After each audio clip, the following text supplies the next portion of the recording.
I asked for a restraining order for 3 years from the sheriff. They won't do it. I asked the FBI for a safe house for 15 years, and they won't do it. All they do is send more dirty agents to kill me.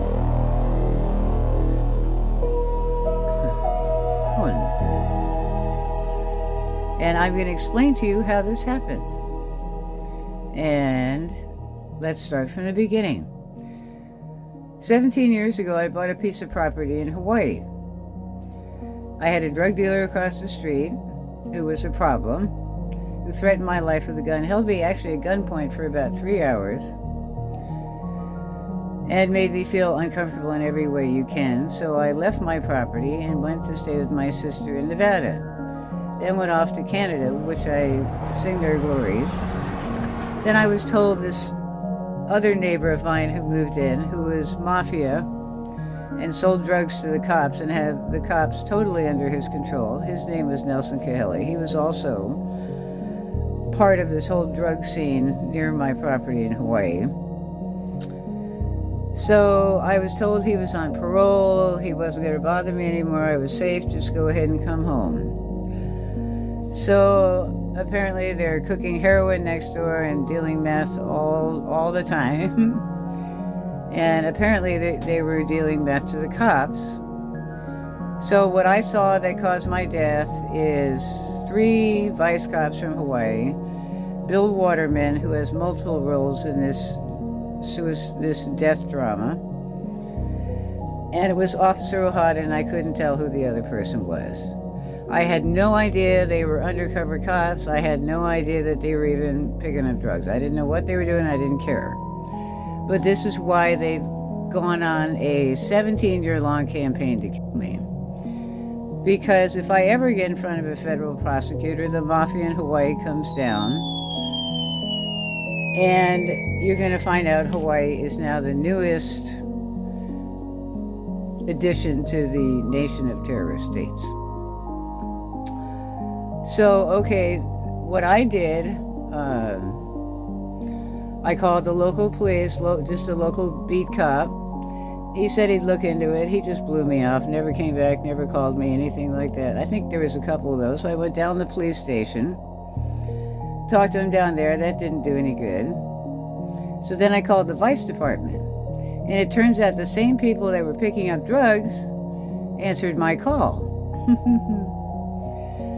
And that would be Officer Donna Springer, Officer Herman Ohada from the Kona Vice Department, and an FBI agent who works for is an FBI cleaner for the mafia, Marilyn Nesting.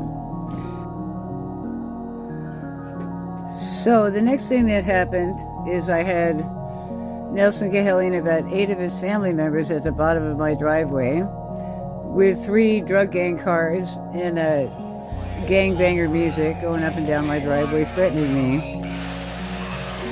On top of almost every night, he coming at me. He's right outside my home, Nelson Kahele, either to kill me or me.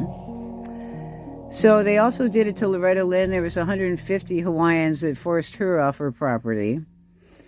And she built $1 million home in Hawaii. So I'm not kidding when I'm telling you drug cartels are taking over your property. So it was obvious I'm not going to go back to Hawaii. They've threatened me. If I even show up at the airport, they'll have clo cops and they'll just kill me at the airport. So basically I had to surrender my property back to the state. And then also they parked stolen cars on my property that benefits their cartels. That's what the Kahele family uses to rob everybody in Ocean View. And they did a couple of murders with their cars. One of those murders was 2 streets below mine. And I'm sure that was never counted as a murder. Also, they fed my neighbor across the street, Angel, enough meth to kill her. And that was exactly how they planned on killing him. They were on a white killing campaign. And actually, where Nelson Kahele lived, they got the white guy out of there. And they killed Angel, whose father owns Burger King. So it doesn't matter how wealthy you are, how famous you are. This is a terror cell called Islamia, and they will kill you and get away with it. And it goes all the way up to Washington to people like Senator Rowan. And I'll tell you about him later on, too. So anyway, I go stay with a friend of mine. They threatened him, Curtis Todd, and they killed him too. They kept him up. You can kill people by taking away their sleep. And I had already reported this. No, I'm sorry, at this point I hadn't reported this to Hawaii County Police Department.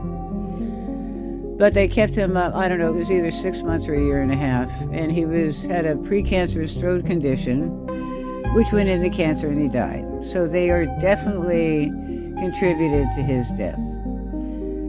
So they were just driving Curtis crazy. So I stayed at a neighbor's house that I knew. And they did the same thing. They walked around their house all night, walking, talking, threatening. The same thing they did to Curtis and I for 6 months or a year and a half. And my friend was a Vietnam veteran. And he said, Dana, whoever these people are, they're very dangerous. And you have to get off the island. So upon my friend's advice, I went to San Diego to stay with a friend of mine, David. Stayed there for a while, but he actually had to rent that house, and he went back to Hawaii. So I went up to St. John's, Arizona. I had my property for sale at that time for $45,000, and I thought I could buy a place up there. But my property never sold, probably because it's in a high crime area now, with all these deaths and drug dealing going on, even though there's a $400,000 spec home across the street. Yeah, I thought the neighborhood was getting better, but it wasn't. So I look on the internet. The only property I could find for that price was in St. John's, Arizona. I go up there. Then they start programming me. Mind control. They implanted me with V2K, and they started programming me for a one world government and all this Illuminati crap. And honestly, I just laughed. It just was hysterically funny to me, and I couldn't even imagine that they were serious, but they are. And little did I know the intense backing they have to do just exactly what they said they were going to do. So anyway, and then the electronic harassment murder started. So I got a hold of the Hawaii County Police Department. Shame on you, Hawaii County Police Department. I reported what they were doing to me. Sleep deprivation, mind control, continuous harassment, rape, and it went absolutely nowhere. Absolutely nowhere. Shame on you, Hawaii County Police Department. Oh, you're going to love hearing what this police department is really all about. So, a friend of mine in San Diego mentioned to come down here at Slab City since I had nowhere to be. I'm not building a home anymore, despite the fact that I pulled the building permit. So here I am in Slab City with the only friends I know. And this is where I've been ever since, because I don't know where the hell else to be honest with you. And they keep getting into my bank account, breaking all my stuff, which has cost me well over $150,000 now. A new car. Even my mother's diamond ring. You see this diamond ring? There's no diamond there anymore. They even took that. I guess we were here I am in Slab City. So the electronic harassment continues to the point where I'm going to the ER several times. And a friend of mine who's a medical professional, I asked her, do you know anybody in the CIA or the FBI that can come and help me? And she said yes. So he came down. His name was John Stevens, and he had somewhat of an intelligence background. He was also a reporter on the environment for PBS. Some of you may remember him. And so he was the first murder victim, and it began when he had heart surgery in the UCSD hospital. As soon as we got him out of ICU, they hit him really hard with electronics.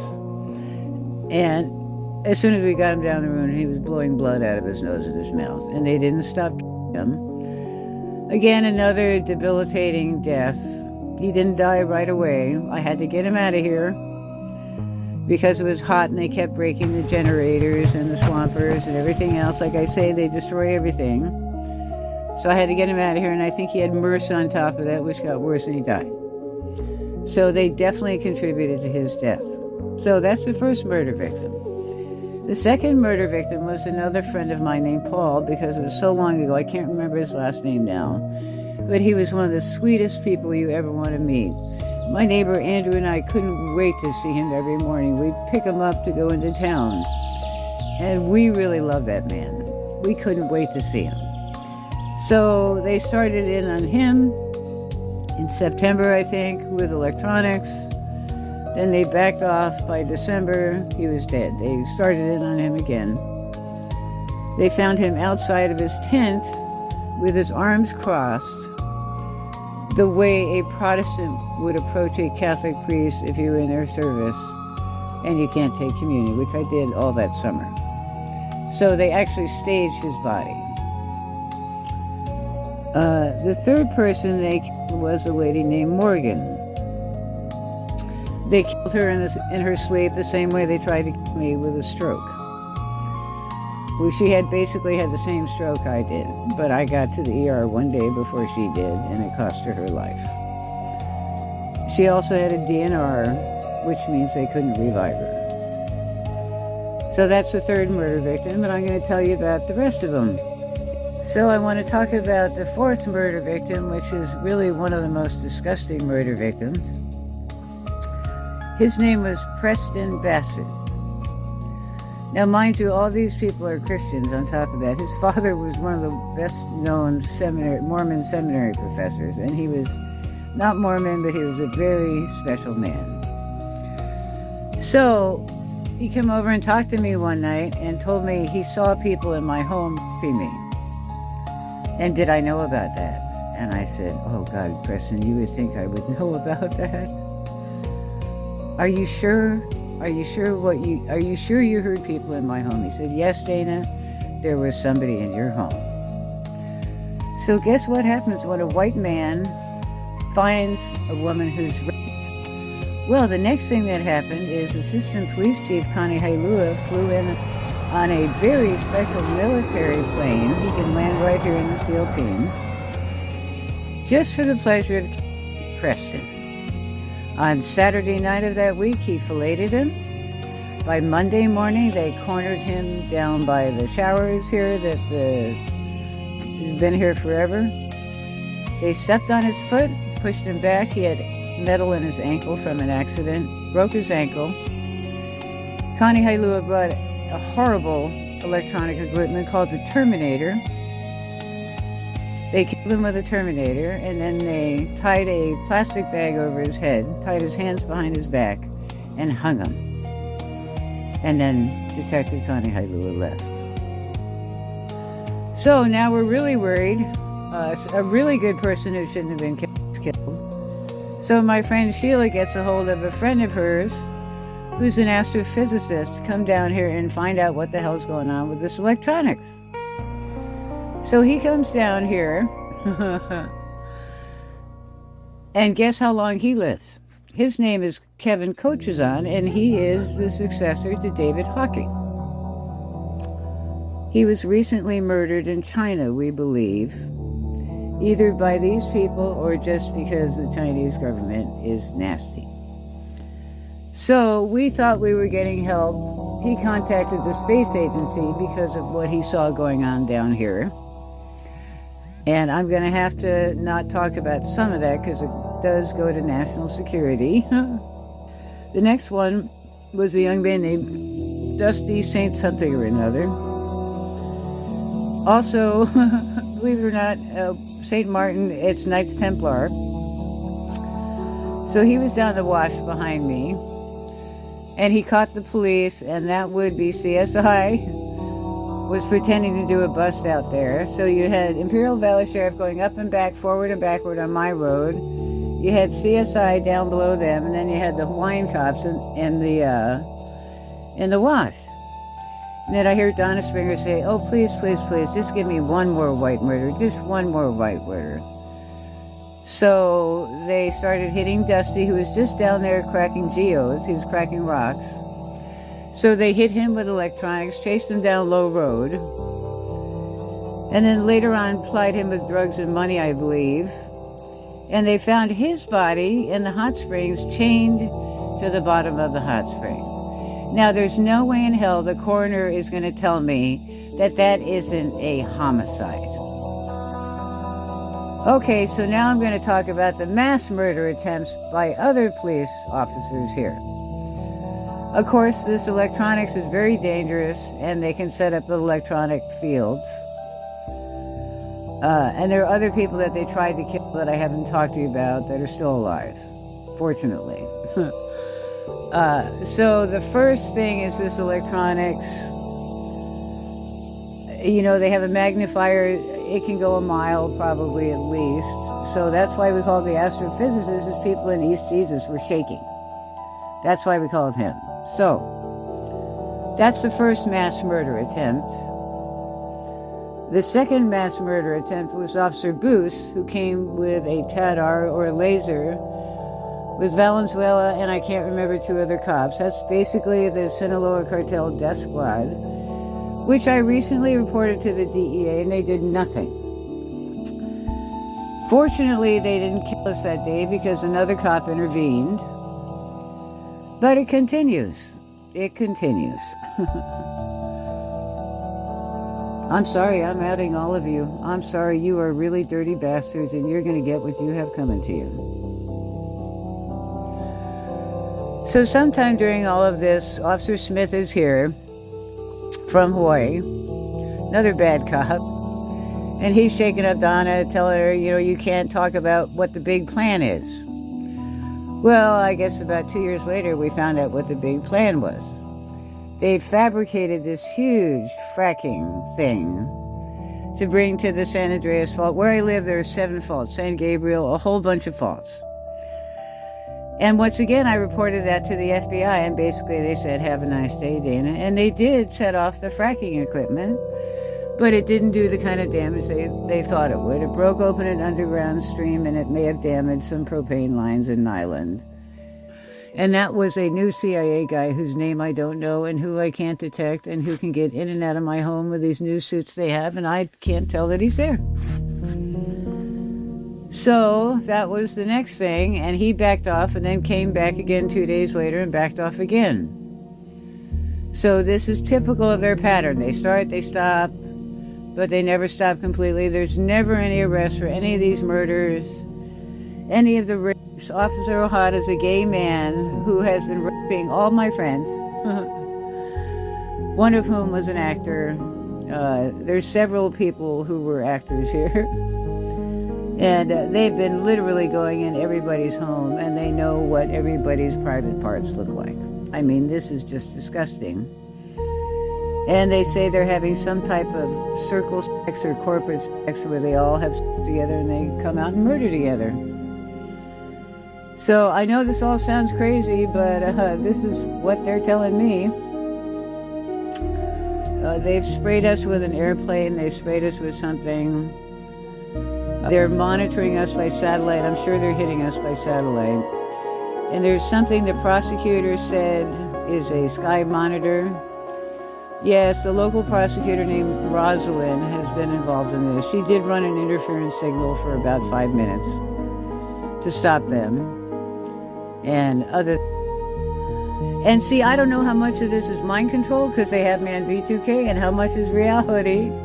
But either way, it's bad news. And I'll talk to you about what I think the mind control is and who's doing it. So the next thing that happened is Bill Waterman, who plays multiple roles in all of this, claims to be a vice cop from Kona, claims to work for the space agency, does do something with UFOs with the space agency. So I think Kanehailua came back again. I'm not sure why. And now Bill pulls out this metal box with a timer on it. And now they claim they have missiles in Azerbaijan.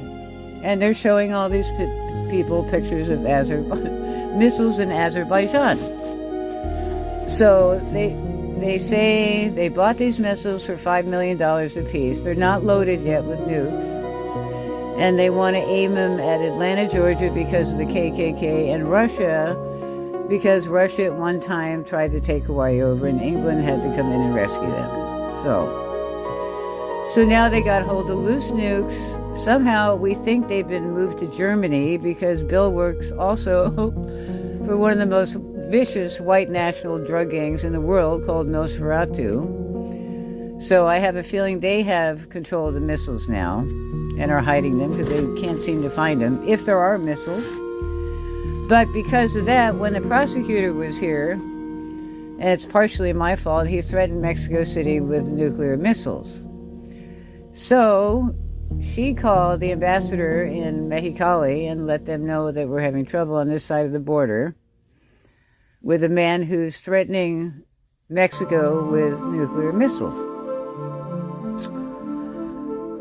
Now, I didn't really think he could launch a nuclear missile from a small metal box in Imperial Valley, California, so I wasn't really worried about that.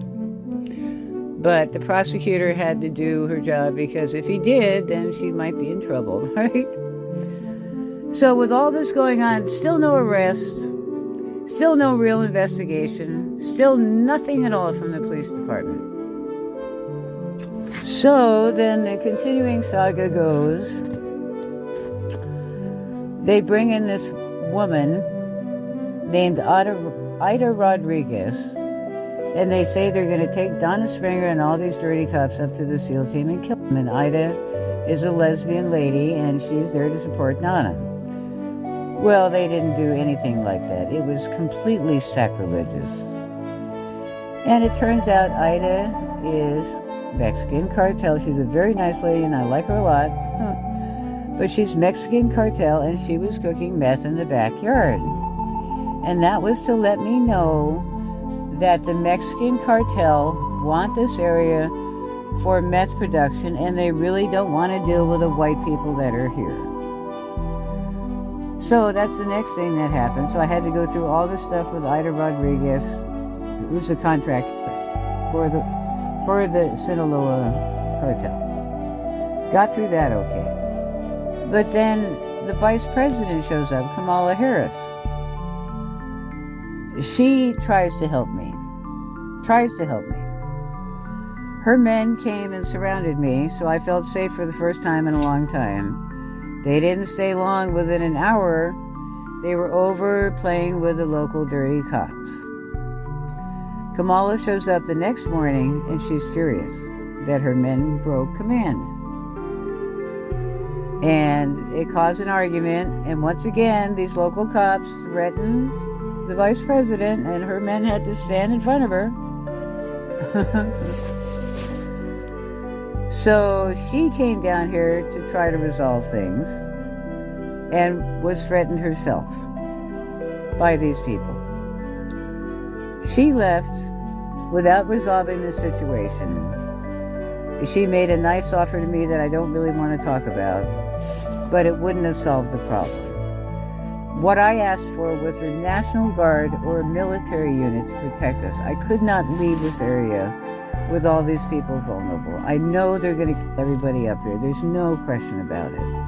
And I just couldn't leave without having people protected. So I want to thank Kamala, and I'm sorry that you left without resolving this situation. But this does fall on your shoulders too. And you're not the only one. Senator Garcia is also involved in this. And he's siding with the Mexican cartel. And I could tell you a little bit about that too.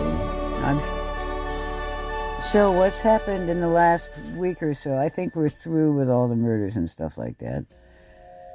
I really haven't had any sleep. They wake me up 5 times a night at least. I really haven't had any sleep. I do have walking pneumonia now and probably a collapsed lung, on top of 2 broken bones in my feet and a broken bone in my hand. So I've really had enough of their beatings. And since I have no control over my life, they're pushing me to passive murder. And just 10, 15 minutes ago, Officer Ojeda was instructing me about how to commit suicide. So these are the kind of people you're dealing with. Shame on you, patriots. I called on you for help and no help came. You totally dissed me. I went on Telegram to communicate with you and you refused to communicate with me. You can't hide behind the American flag anymore if you're a coward. I needed real men out here. These people are terrorists. It's an international terror operation.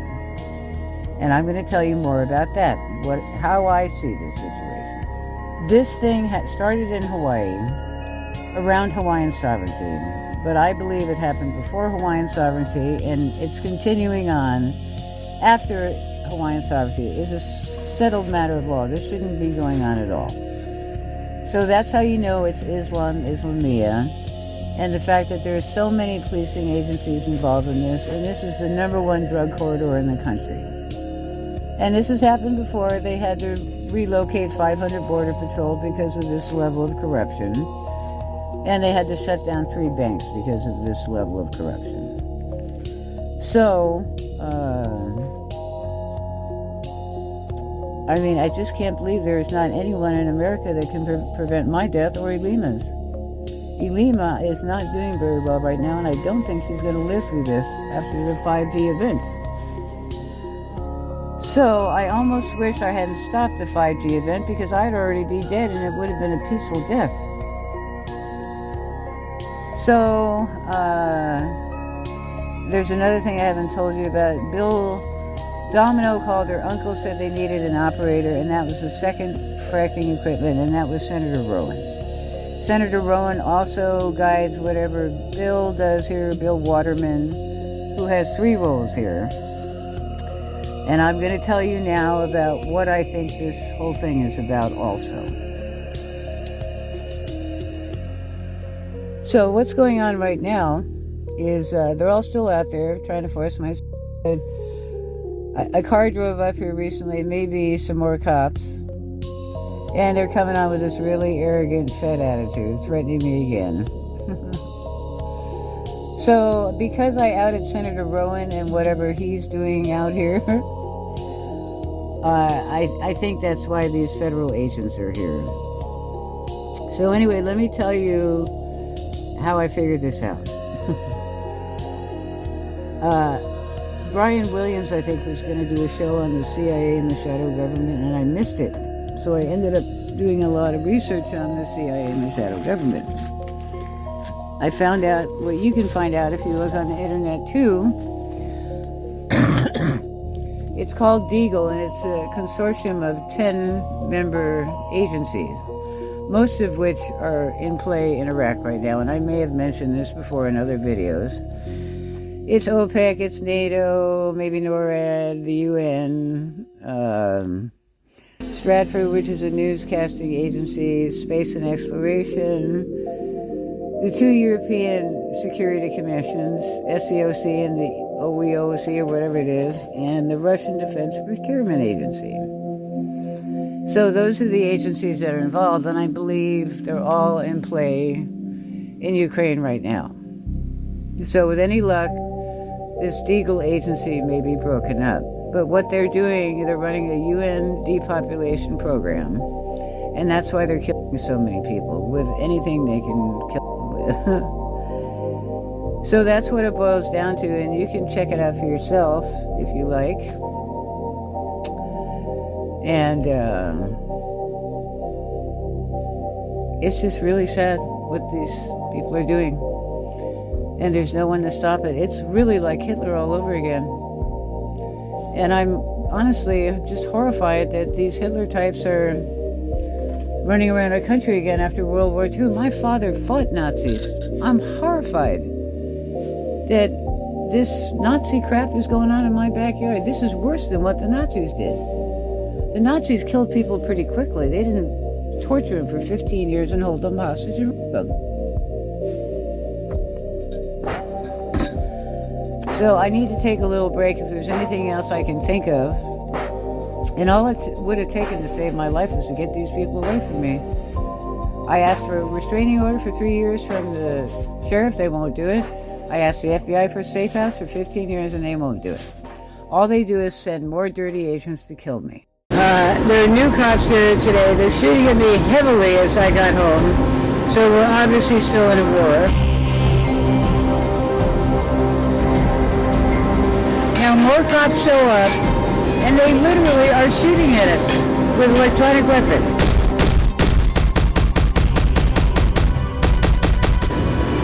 Not willing to put their weapons down. I need our men down here protecting me, and it's not going to be the police.